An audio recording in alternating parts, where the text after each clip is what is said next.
Good morning po sa inyo. Ito po si Kuya Jem at ito ay recording ng isang mensahe na ipinangaral ko po sa San Rafael Gospel Chapel sa Tarlac City. At medyo nagka-problema lang po yung sound kaya ire-record ko ito ulit sa ganitong paraan. And maganda po na kung bago nyo pakinggan ito ay mabasa nyo muna o mapakinggan ang Acts chapter 10 dahil doon po nakabatay ang mensahe ng Diyos na mapapakinggan nyo sa video na ito. So, sapat po bang dahilan ang kabutihan ng tao o paggawa niya ng mabuti para tanggapin siya sa kaharian ng Diyos? Enough po ba yon para papasukin siya ng Diyos sa langit? Maaring meron po kayong mga kakilala, mga kaibigan na mga mabubuting mamamayan ng Pilipinas na hindi naman sumampalataya sa Panginoong Hesus at maaring pinanghihinayangan nyo po na talaga bang sa impyerno mapupunta itong ganito kabuting tao? Pero ang malinaw po kasing tinuturo ng scriptures ay walang kaligtasan saan man, kanino man, ito po ay sa Panginoong Hesus lamang. Hindi po kasi pwedeng gamiting batayan ang paggawa ng mabuti para sa kaligtasan dahil very subjective po ito at magiging unfair po ito. Bigyan ko na lang po kayo ng halimbawa.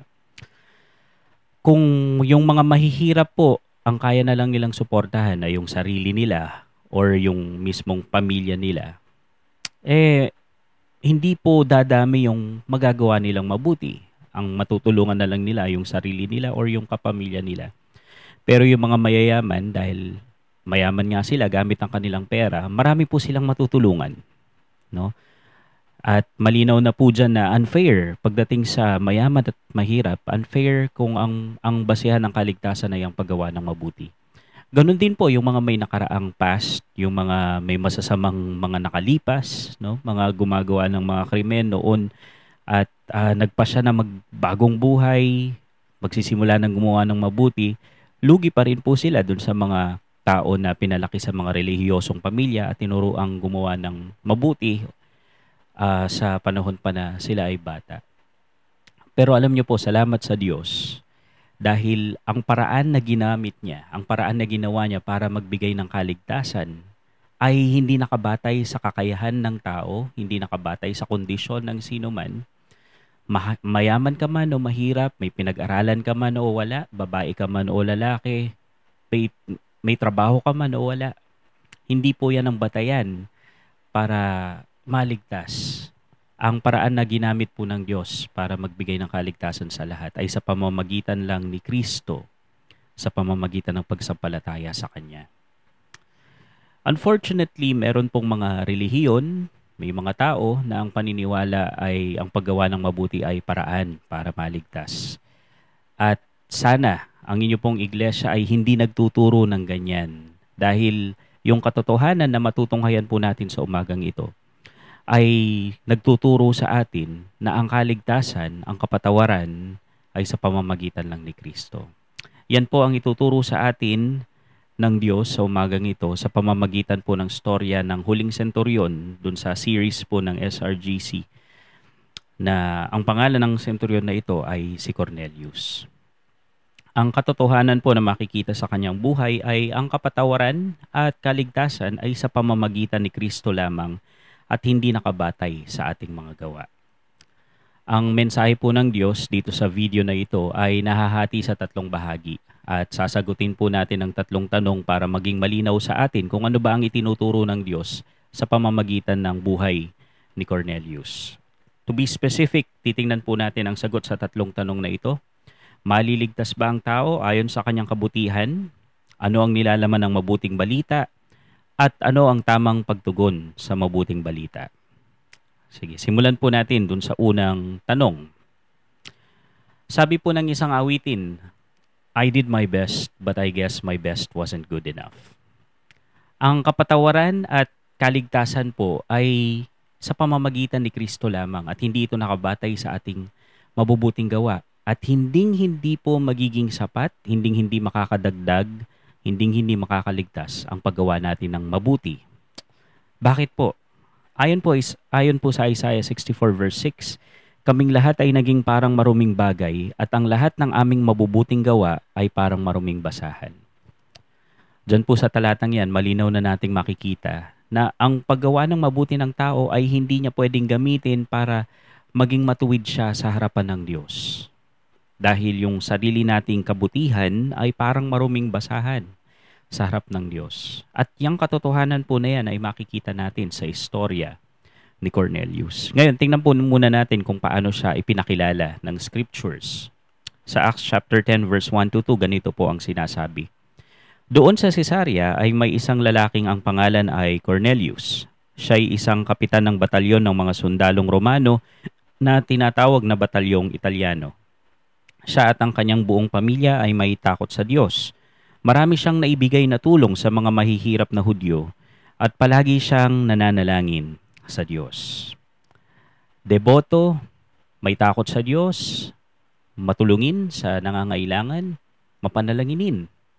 Ganyan po kabuti ang description ng Biblia pagdating kay Cornelius. Pero alam niyo po, sa kabila ng napakagandang reputasyon na ipinapakita ng mga talatang ito tungkol kay Cornelius, siya po ay hindi pa rin ligtas dito sa mga talatang ito. Paano po natin ito nasabi? Doon po sa Acts 11 verse 14, sinabi po kung ano ang magiging layunin kung bakit ipapasundo si Pedro ni Cornelius. Ang sabi po ng anghel kay Cornelius sa Acts 11:14, sasabihin niya sa iyo kung paano ka maliligtas at ang iyong buong pamilya. So malinaw po dyan sa talatang yan, sa next chapter lang po yan, ay makikita natin na bago pa man makausap ni Cornelius si Pedro, bago niya mapakinggan yung mabuting balitang dala ni Pedro, si Cornelius po ay hindi ligtas. So hindi po natin questionin ang kanyang sincerity. Maaring totoo po talagang may takot siya sa Diyos. Kaya nga po, ang Diyos ay natuwa sa kanyang mga ginagawa. No? Pero yung mga bagay na yun ay hindi po dahilan para sabihin natin na si Cornelius ay ligtas na. Yung kanyang paggawa ng mabuti, yung pagiging mabuti ni Cornelius o pagtulong niya sa kapwa, pagkakaroon niya ng takot sa Diyos, ay nagamit para makuha ang atensyon ng Diyos at ipaalam kay Cornelius ang paraan ng kaligtasan. Mamaya mas magiging malinaw po sa atin kung bakit ipinaabot ang mabuting balita kay Cornelius. So, sincere po si Cornelius. Maring bukal din sa kanyang kalooban yung pagtulong niya sa mga nangangailangan. Pero kahit gaano pa man po siya ka-sincere, yung sincerity niya pong yan ay hindi siya maililigtas. Kung ang kabutihan po kasi o ang paggawa ng mabuti ay makakapagligtas, bakit pa po kailangang dumaan ng Diyos sa ganitong proseso? Kailangan niya pang ipasundo si Pedro, kailangan niya pang magpakita ng vision kay Pedro, may utusan pa siyang anghel na makipag-usap kay Cornelius, papasundo pa si Pedro, maglalakbay pa sila, back and forth. No, bakit pa siya dadaan sa ganong proseso? Bakit hindi niya nalang tanggapin yung kabutihan na meron si Cornelius at ibilang na lang yun para sa kanyang kaligtasan?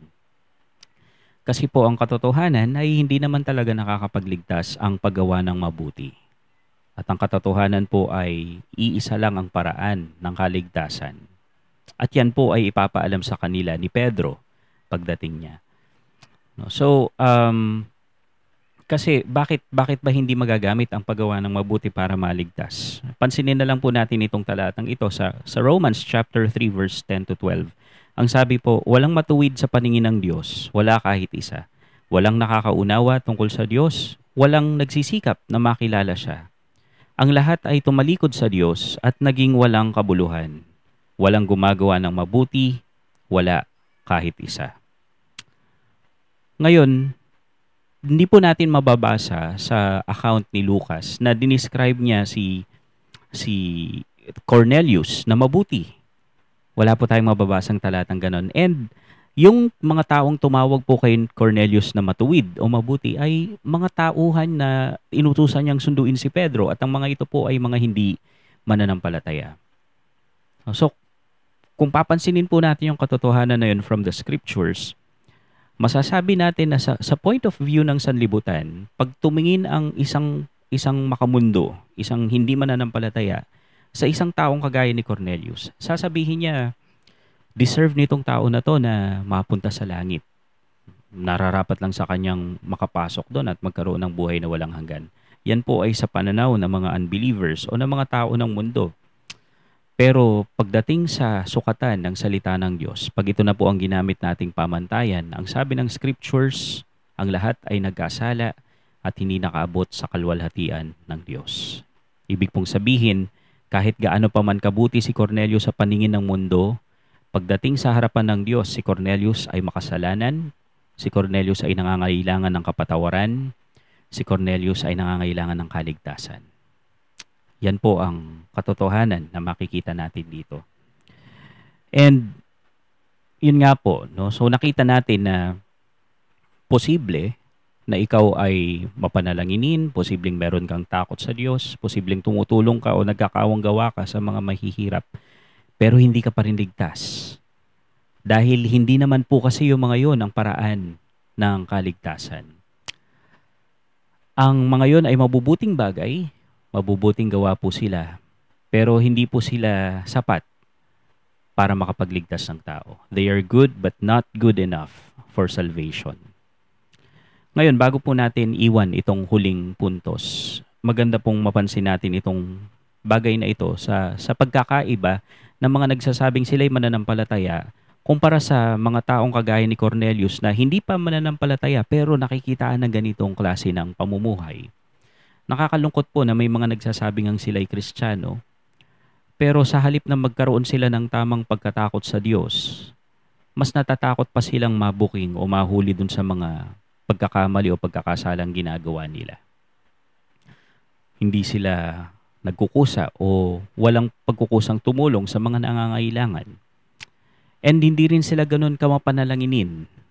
Nakakalungkot po kung ganyan ang nangyayari sa buhay natin. Kung hindi po tayo mapanalanginin, yan po ang dahilan kung bakit napakadali tayong natatalo ng kaaway kapag inaatake tayo. Tapos pansinin nyo pa po ito. Nung inutusan po ng anghel ng yung anghel na inutusan ng Diyos, nung inutusan niya si Cornelius na magpasundo kay Pedro, hindi po siya nagreklamo. Hindi po nag-alangan si Cornelius na sumunod dun sa inutos sa kanya. No, hindi po siya nagdahilan na, Lord, may pinadala ka na pong anghel. Bakit hindi na lang din itong anghel na ito ang ipadala mo kay Pedro para tipid tayo sa oras? Tapos sabihan mo na lang din itong anghel na ito na gabayan si Pedro papunta dito sa bahay ko. Wala po tayong maririnig na mga ganong excuses, mga reklamo mula kay Cornelius. Pero doon kay Pedro, ano pong mababasa natin nung nakita niya yung vision ng mga hayop na bumababa mula sa langit? Nung inutusan siya ng Diyos na kumuha, pumatay at kumain mula doon sa mga hayop na yun, ano po ang sagot niya? No way, Lord. Ayoko, Lord. No, sabi nga po nung iba, tinawag mo pa siyang Lord. Diba? Sabi po ng Panginoon, bakit mo ako tinatawag na Panginoon kung hindi mo sinusunod ang aking mga inuutos? So, dyan nakita po natin ang katotohanan dito sa mga unang pinag-usapan natin na ang kabutihan ng isang tao ay hindi makakapagligtas. Dahil iisa lang po ang makakapagligtas at yan po ang maririnig na nila Cornelius mula kay Pedro. Yan po ang nilalaman ng mabuting balita at yan po ang pag-uusapan nating susunod. Ano ba ang nilalaman nitong mabuting balita na dala-dala ni Pedro? Ang kaligtasan at kapatawaran po ay sa pamamagitan ni Kristo lamang. So hindi po ito nakabatay sa ating mga gawa at yung katotohanan po na yan ay mabuting balita para sa lahat. Ano po ulit ang layunin? Bakit pinasundo ni Cornelius si Pedro? Mababasa po natin sa Acts chapter 10 verse 33. At ngayon naririto kami sa presensya ng Diyos para pakinggan ang ipinapasabi sa inyo ng Panginoon. At ano po itong inutos daw kay Pedro na ipinapasabi ng Panginoon? Sa Acts 11 verse 14, ang sabi po nung anghel kay Cornelius, sasabihin sa iyo ni Pedro kung paano ka maliligtas at ang iyong buong pamilya. So ngayon, pagdating po doon ni Pedro, ay nakipag-usap siya ngayon kay Cornelius. By the way, meron po kasing namamagitan sa mga Hudyo at saka mga Hentil. Pag sinabi pong Hentil, mga hindi po ito Hudyo. At ang mga Hudyo ay marumi, mababa ang pagtingin sa mga hentil at sa tingin nila ay walang kaligtasan ang mga ito. Pero matapos po nung nakitang vision ni Pedro at nang nalaman niyang ipinasundo siya ni Cornelius at ito po ay kalooban ng Diyos, napagtagpi-tagpi ngayon ni Pedro itong katotohanan na mababasa natin sa Acts 10 verse 34 to 35. Ang sabi po, ngayon alam ko nang walang pinapaboran ng Diyos. Kung ang tao ay may takot sa Diyos at tama ang kanyang ginagawa, kahit ano ang lahi niya ay tatanggapin siya ng Diyos. So na-realize po ni Pedro na ang Diyos ay walang pinapaboran. God does not play favorites. So ano man ang lahi mo, kasama po tayo mga Pilipino, actually kabilang po tayo sa mga hentil o hindi Hudyo. So ano man ang lahi mo, kung ikaw ay may takot sa Diyos at tama ang iyong ginagawa, ayon dito sa talata, tatanggapin po tayo ng Diyos. Ngayon, yung tama na kanyang ginagawa, ito po ay may kinalaman na dun sa bunga o resulta nung pagkatakot na meron ng isang tao sa Diyos. No, itong katotohanan po na nalaman ni Pedro ay hindi naman po talaga bago, kundi na-realize ni Pedro dahil dun sa mga ipinakitang vision sa kanya at itong pangyayari ngayon, nakausap niya sila Cornelius. Kasi kahit sa lumang tipan po, may mga tao ng ganyan na may pagkatakot sa Diyos. At dahil sa pagkatakot nila sa Diyos, sila ay sumunod sa Kanya o sumampalataya sila sa Kanya. Kagaya po nila Rahab, kagaya nila Ruth, hindi po mga Hudyo ang mga yan. Pero sila ay sumampalataya sa Diyos. Naranasan nila ang kaligtasan dahil sa pagkatakot din nila sa Diyos. Doon po nagsimula ang lahat. Yes, salvation is of the Jews, but salvation is not only for the Jews. Ang kaligtasan po ay para sa lahat. Meron pong mga tao kasi na hindi kinikilala ang Diyos. Hindi nila nirerespeto. Wala silang tamang pagkatakot sa Diyos. At ano po ang ginawa ng Diyos sa kanila? Ayon po sa Romans 1 verse 26, dahil ayaw nilang kilalanin ang Diyos, hinayaan na lang sila ng Diyos na gawin ang kanilang malalaswang pagnanasa. And on the other hand, nandito naman po ang mga tao na may tamang pagkatakot sa Diyos. Kagaya ni Cornelius, kagaya nila Rahab.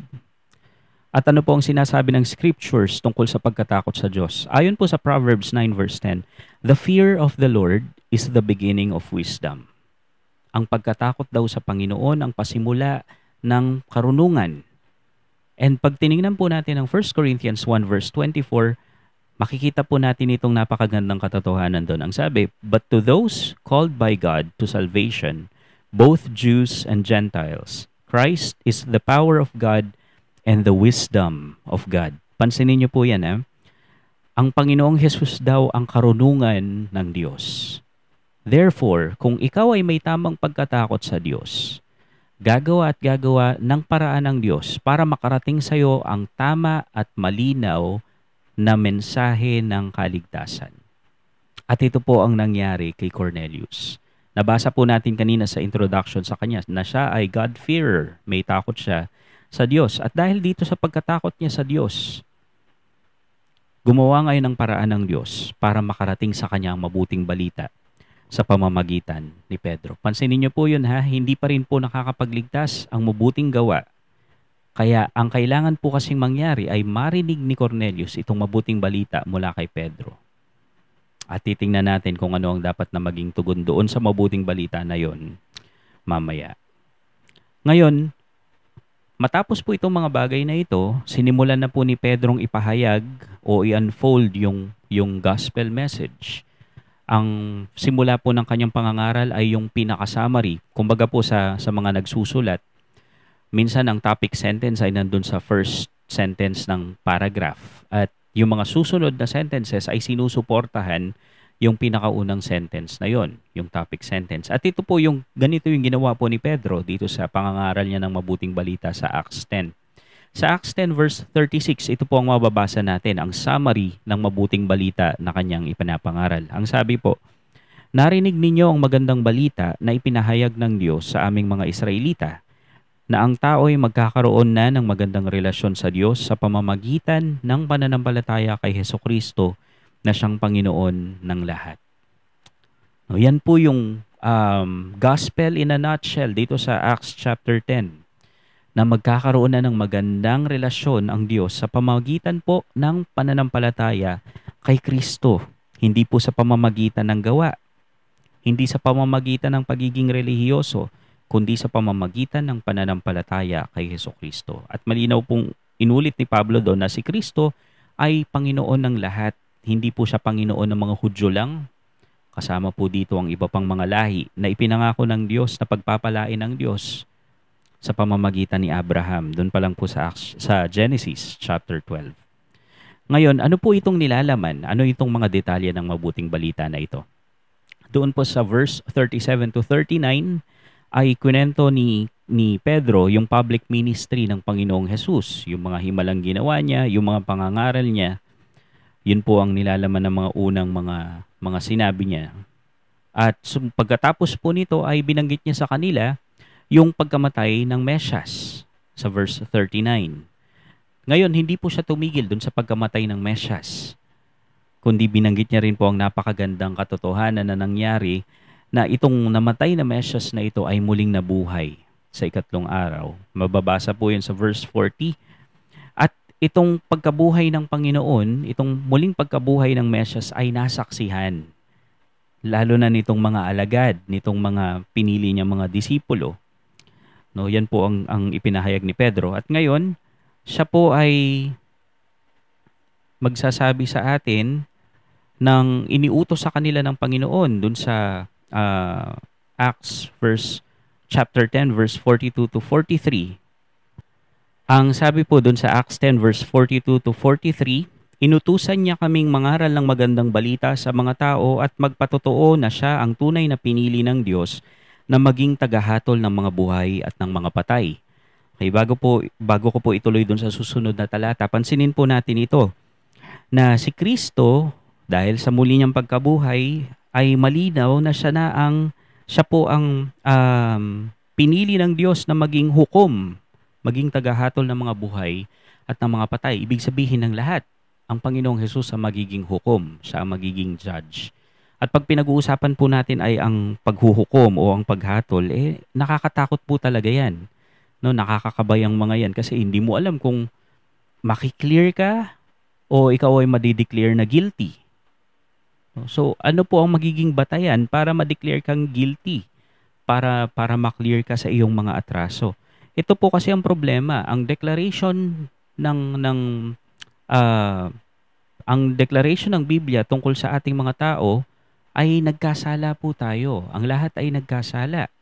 Nabasa na po natin kanina sa Romans chapter 3 verse 10 to 11 na wala po talagang mabuti, walang matuwid, walang gumagawa ng mabuti. Ibig sabihin lahat po tayo ay guilty. At hahatulan po tayo ng Panginoong Hesus. Pero ito po yung magandang balita. Dun sa verse 43, ang sabi po, si Hesukristo ang tinutukoy ng lahat ng propeta nang ipahayag nila na ang lahat ng sumasampalataya sa Kanya ay patatawarin sa kanilang mga kasalanan sa pamamagitan ng Kanyang pangalan. Kaya nga po, dahil dito masasabi ni Pablo sa Romans chapter 8 verse 1 na wala nang paghatol sa sino mang na kay Kristo. Hindi na po sila hahatulan. Ang sabi po dun sa Romans, babasahin ko po sa inyo, no? Sa Romans chapter 8 verse 1, ganito po ang sinasabi. Kaya ngayon hindi nahahatulan ng kaparusahan ang mga nakay Kristo Jesus. At parehas po yan dun sa katotohanang makikita natin dun sa Acts 10 verse 43. So, ito po ang nilalaman ng mabuting balita na ibinahayag ni Pedro kay Cornelius at dun sa mga kasama niya dun sa bahay na yon na nakikinig. Itong mabuting balita din po na ito ay yung mga essential parts nito ay makikita din po natin doon sa pangangaral ni Pedro sa Acts chapter 2. Nung yung pinakaunang preaching niya po matapos isilang ang iglesia. Nandun din po ang pagkamatay ng Panginoong Hesus, nandun ang muli niyang pagkabuhay, nandun ang ascension niya, nandun po ang ginawa siyang Panginoon. And itong mga katotohanan po na ito ay nandun din sa sinasabi ni Pablo sa 1 Corinthians 15 na pinakamahalagang katotohanan na natanggap niya. na ang Panginoong Hesus ay namatay dahil sa ating mga kasalanan ayon sa kasulatan, na siya ay inilibing at muling nabuhay sa ikatlong araw ayon din sa kasulatan, at siya ay nasaksihan ng higit sa 500 mga tao. So yan po ang mabuting balitang ipinangaral ni Pedro, yan ang mabuting balitang sinasabi ni Pablo, at naniniwala akong ganyan din po ang tinuturo ng iba pang mga alagad o disipulo noong sinaunang iglesia. So ang tanong po, ito rin ba ang nilalaman ng mabuting balita na inyong tinanggap? Ito rin po ba ang nilalaman ng mabuting balita na sinampalatayanan nyo? Kasi baka po ang mabuting balita na inyong narinig ay nag-uutos sa inyo na gumawa ng mabuti para maligtas, magbigay ng pera sa simbahan para maligtas, o kaya ay umanib sa isang simbahan o sa isang iglesia para maligtas. Wala po tayong mababasang ganyang nilalaman doon sa ipinangaral ni Pedro na mabuting balita, kahit nila Pablo.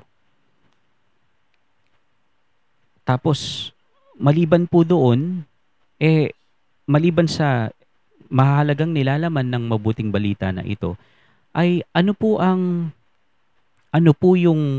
sino yung Kristo na nilalaman ng mabuting balita na yon na inyong tinanggap? Siya ba ang Kristo ng Biblia? Siya ba ang Kristo na ipinahayag din ng mga apostol noon?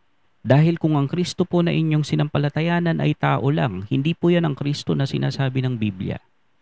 Kung ang Kristo na inyong sinampalatayanan ay isang mabuting propeta lang, hindi po yan ang Kristong sinasabi ng Biblia. Kung ang Kristo pong inyong sinampalatayanan ay kapatid ni Satanas at na-promote lang siya na maging Diyos ng mundo natin dahil mas nagustuhan ng tatay nila yung kanyang plano, hindi po yan ang Diyos ng Biblia. Kung ang Diyos po na sinampalatayanan nyo ay mas mababang level ng Diyos kumpara sa pinaka-Diyos, hindi po yan ang Diyos. O hindi yan si Kristo, hindi po yan ang Kristo na ipinapangaral ng Biblia. Ngayon, kung kayo po ay sumampalataya kay Kristo, pero hindi po kayo masyadong sure doon, kaya gumagawa kayo ng mabuti dahil nagbabaka sakali kayong tatanggapin din ng Diyos itong mabubuti niyong gawa para makapasok kayo sa langit, pagpapakita po yan na hindi talaga kayo sumasampalataya sa sinabi ng Panginoon na siyang tagapagligtas at siya lang. Sana po sa Kanya lang po kayo naniniwala. At kahit na dumadalo po kayo sa isang Bible-believing church, kahit napakaganda ng doktrina ng iglesia na yan, napaka-biblical, pero kung hindi pa rin po kayo sumasampalataya sa Panginoon, hindi po rin po kayo maliligtas at sayang lang po yung inyong oras. Kasi sabi po sa Acts 4:12, walang sino man sa mundong ito ang makapagliligtas sa atin kundi si Jesus lang. Walang tao, walang relihiyon, walang manggagaling sa atin na magagawa natin para tayo ay maligtas. At ang sabi pa po sa 1 John 5:12, ang sino mang nasa kanya ang anak ng Diyos ay may buhay na walang hanggan. Ngunit ang sino mang wala sa kanya ang anak ng Diyos ay walang buhay na walang hanggan. Kaya isipin nyo na po, maaaring may kakilala kayong mga napakamabubuting Buddhist, mga mabubuting Hindu, mga mabubuting atheist, pero malinaw po ang sinabi ng apostol na si Juan, kung wala sa kanila si Kristo, kung wala sa isang tao ang anak ng Diyos, then wala siyang buhay na walang hanggan. Mapupunta siya sa kapahamakan. Yes, kahit gaano pa po siya kabuti. So ngayon, sana naging malinaw po sa atin itong mabuting balita na ipinapahayag nila Pedro. At sa mga mananampalataya po na nanonood, sana ganito din po yung basic ng nilalaman ng mabuting balitang binabahagi natin. Hindi po natin kailangang gumamit ng mga mabubulaklak na mga salita o pambobola dun sa kausap natin para lang makumbinsi natin sila na sumama sa atin, para lang mahikayat natin silang umattend dun sa ating iglesia. Hindi po natin kailangan gumamit ng mga ganyang pagmamanipulate. Ang kailangan po natin gawin ay maging tapat sa pagbabahagi ng simple, tama, at kumpletong mabuting balita. No? Yan po sana ang makita sa atin sa ating pangangaral o pagkukwento ng mabuting balita. Ngayon, ano po yung tamang pagtugon sa mabuting balita? Ang kapatawaran at kaligtasan ay sa pamamagitan ni Kristo lamang at hindi po ito nakabatay sa ating mga gawa, kundi magagawa po ito o makukuha po itong kaligtasan at kapatawaran na ito sa pamamagitan ng pagsampalataya sa Panginoong Hesus. Ano po ba ang naging tugon nitong mga nakikinig kay Pedro dun sa kanyang ipinapangaral? Sa Acts 10 verse 44, ganito po ang sinabi. Habang nagsasalita pa si Pedro, dumating ang banal na espiritu sa lahat ng nakikinig doon. So imagine niyo po, no, hindi pa tapos magsalita si Pedro. Pero nabanggit niya na yung mga mahahalagang bahagi ng kanyang dapat iparating kila Cornelius. At ano po ang nangyari? Biglang nagsalita itong mga nasa harapan niya, yung mga nakikinig sa kanya. Hindi po nabastusan si Pedro kasi familiar po si Pedro dito sa ganitong pangyayari. Nasaksihan niya na ito eh. Nakita niya na ito dati. Nangyari din po ito noong araw na bumaba sa kanila ang banal na espiritu. At nagsalita din sa iba't ibang wika itong mga mananampalataya na nagpupuri sa Diyos. So itong bagay na ito ay nakita na ni Pedro. Bumaba din noon, dumating din ang banal na espiritu noon sa mga Hudyo. Nakasama niya doon sa mga disipulo na nandun na mananampalataya na sa Panginoong Hesus. Ngayon ito, ang kausap naman po ni Pedro dito ay mga hentil at ganun din po ang nangyari. Dumating ang banal na espiritu sa kanila. At later on, makikita natin sila ay nagsalita sa iba't ibang wika na nagsasabi ng papuri sa Diyos. Ngayon, bakit po ito nangyari? Ano po ba ang dahilan? Kasi po, habang sila ay nakikinig, naniwala, sumampalataya po sila sa Jesus na ipinapahayag ni Pedro na siyang dahilan para mapatawad sila sa kanilang mga kasalanan.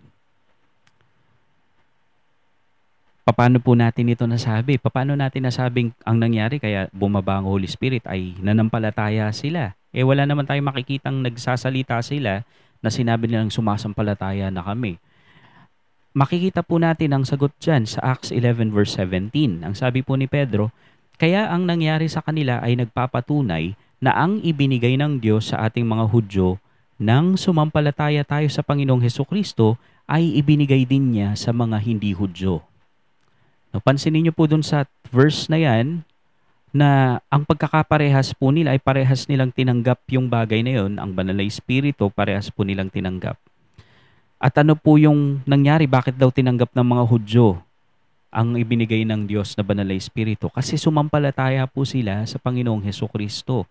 At yan din po ang dahilan kaya bumaba ang banal na espiritu dito kay Cornelius. Dahil kahit na nagsasalita pa si Pedro sa harapan nila, sila ay nanampalataya na sa kanilang puso doon sa ipinapahayag ni Pedro. Ang kaligtasan po ay nangyayari sa sandali na ang isang tao ay sumampalataya sa kanyang puso sa Panginoong Hesus.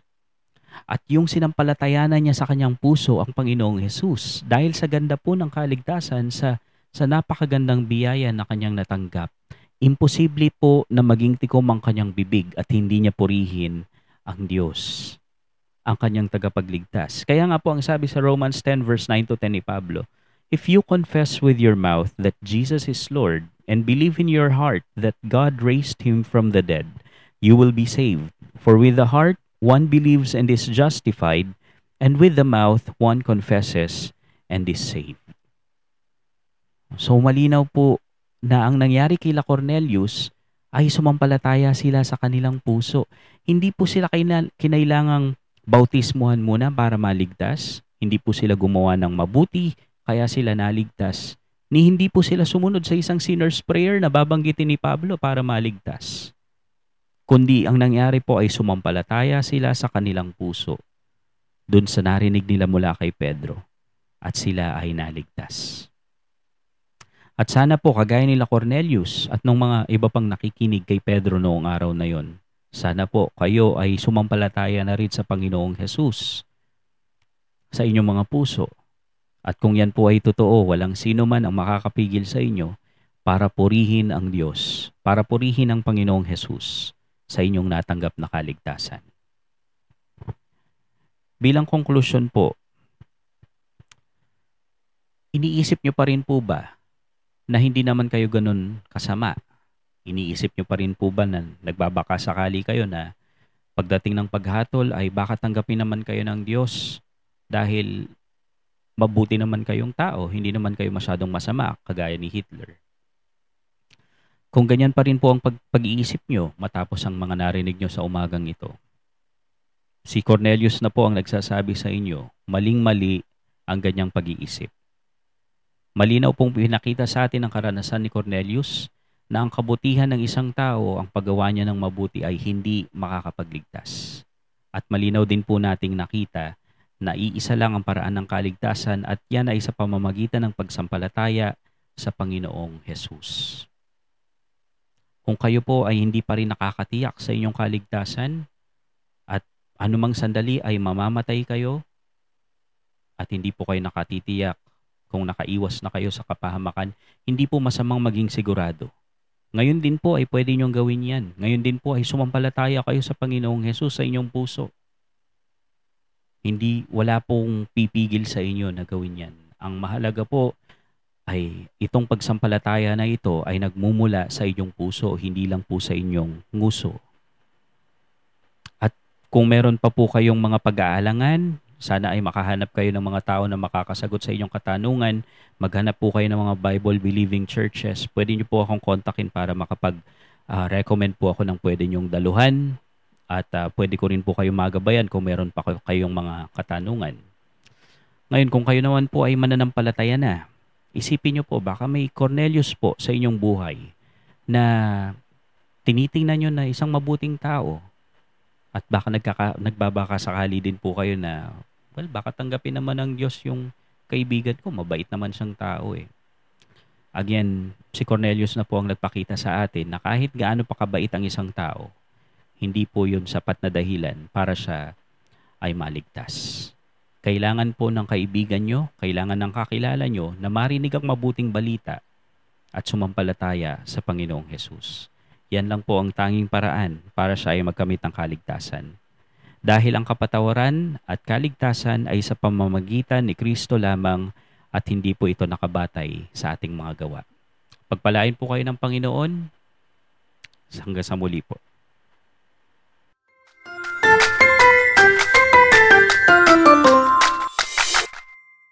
Subscribe for more content.